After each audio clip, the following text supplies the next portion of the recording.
आज हमारी गुफ्तगू का मौजू है मीर अमन, आसान ज़बान और उसलूब के बारे में।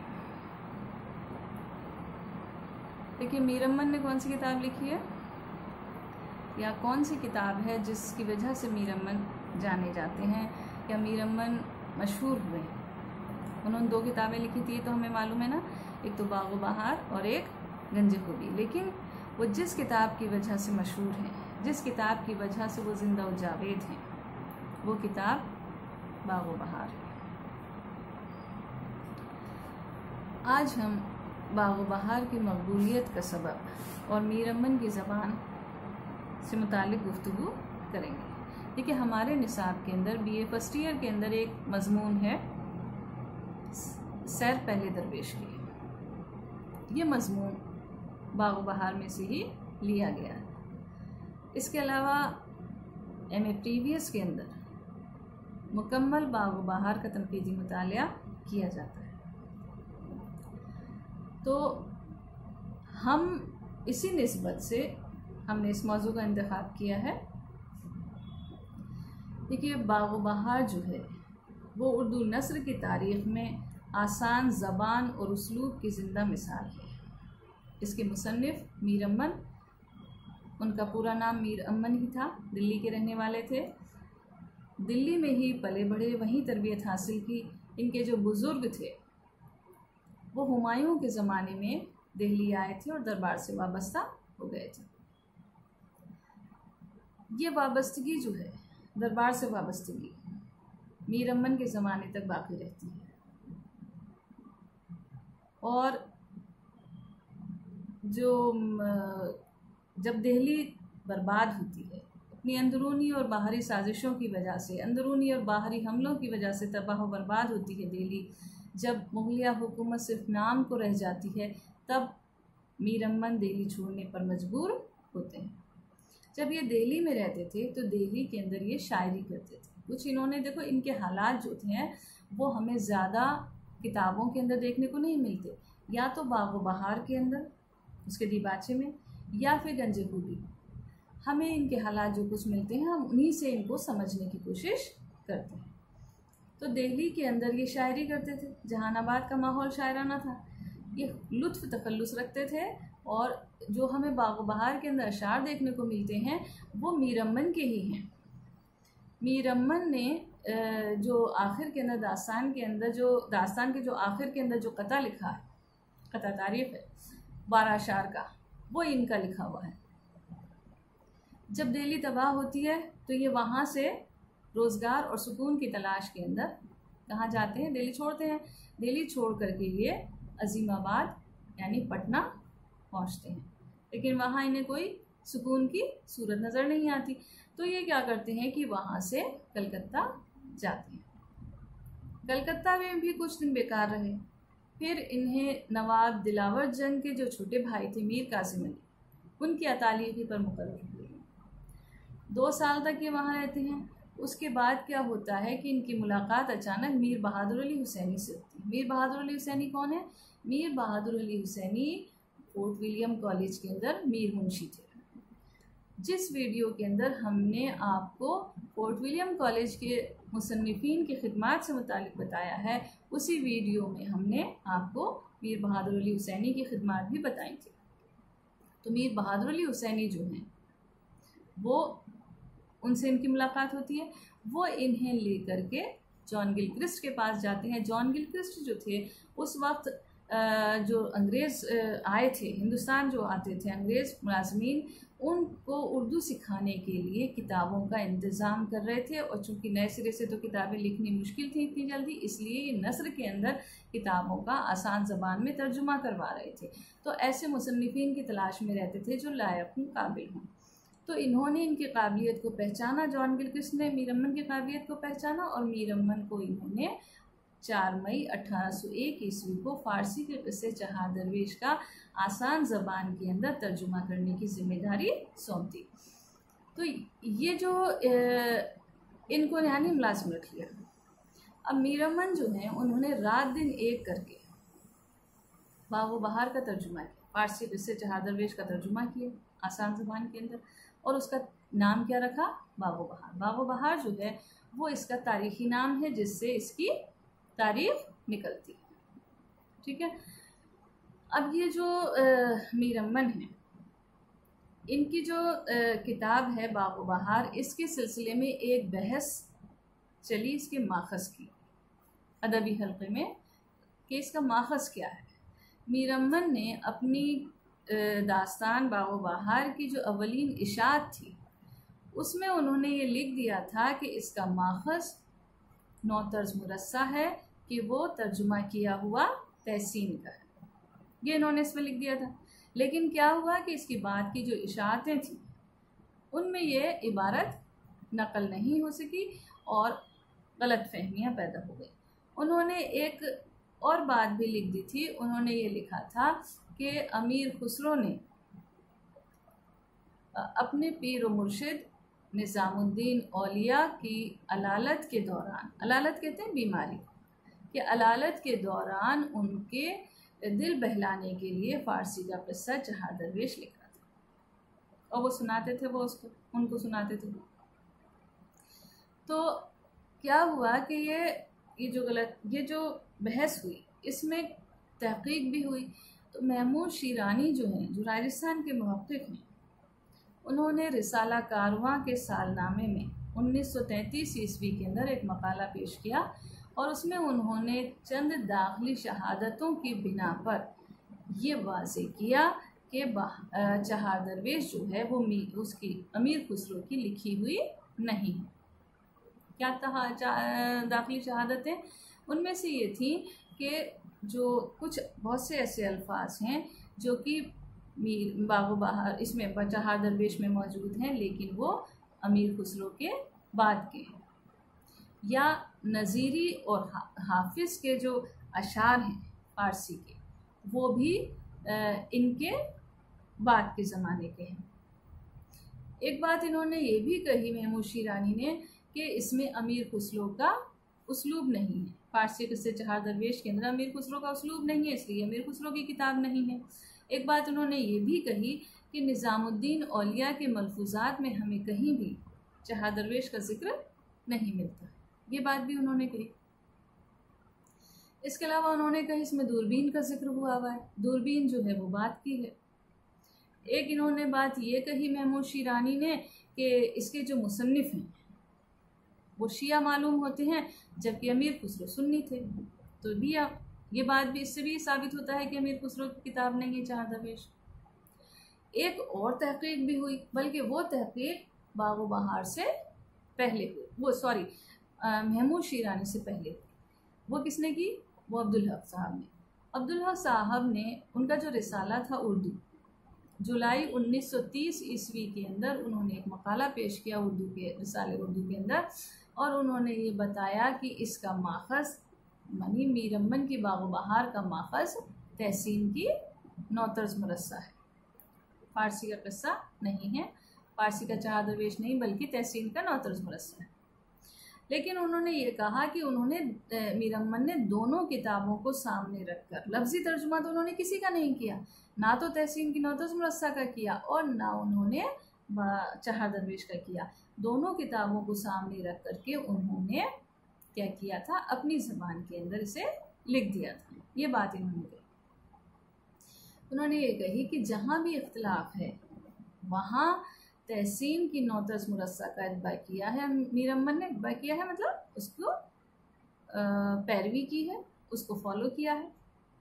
और ये कहा इन्होंने अब्दुल साहब ने कि कई जुमले तो तहसीन की नौतर्ज मुरस्सा के हूबहू उन्होंने अपनी ज़बान में लिख दिए।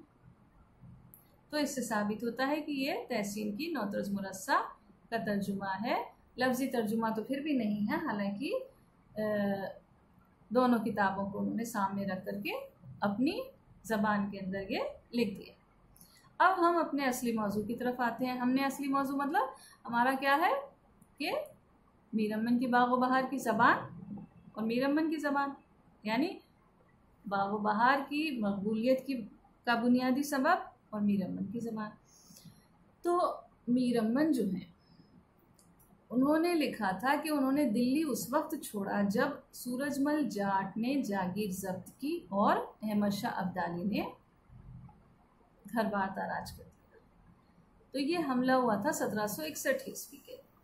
उस वक्त तक मीर अमन जो थे वो दिल्ली की ज़बान पर कुदरत हासिल कर चुके थे।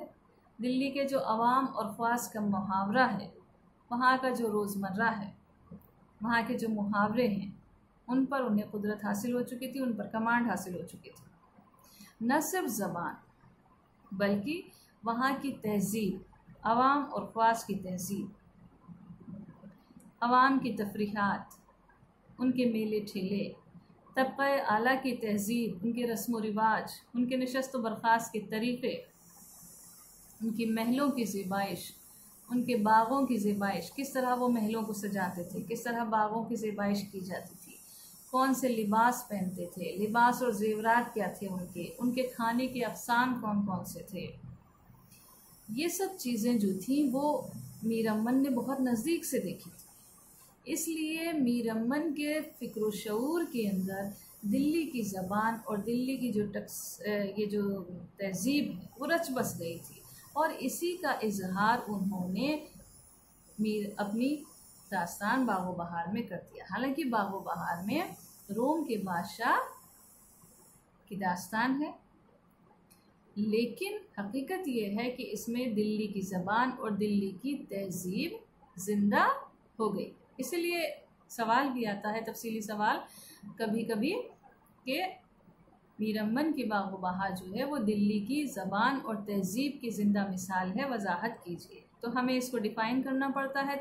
तब हम यही बात डिफ़ाइन करते हैं कि दिल्ली की ज़बान और दिल्ली की तहज़ीब की मिसालें जो हैं वो बाग़ो बहार के अंदर नज़र आती हैं। हालांकि ये रोम के बादशाह की दास्तान है।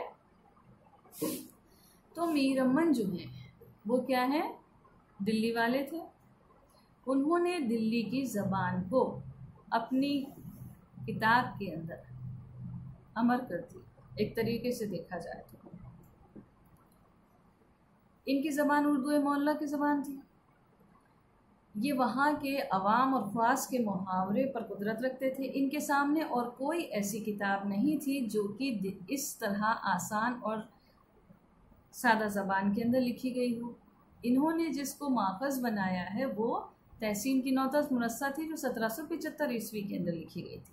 लेकिन ये उस वक्त के इल्मी और अदबी हल्के के मुताबिक फ़ारसी आमेज़, मुश्किल, मुक़फ़्फ़ा और मुसज्जा ज़बान के अंदर लिखी गई थी। उस वक्त का इल्मी और अदबी हल्का जो था वो ये पसंद करता था कि ज़बान कैसी हो, ज़बान जो है वो फ़ारसी आमेज़, मुश्किल और मुक़फ़्फ़ा मुसज्जा ज़बान में, उसी ज़बान के अंदर लिखी गई ये किताब।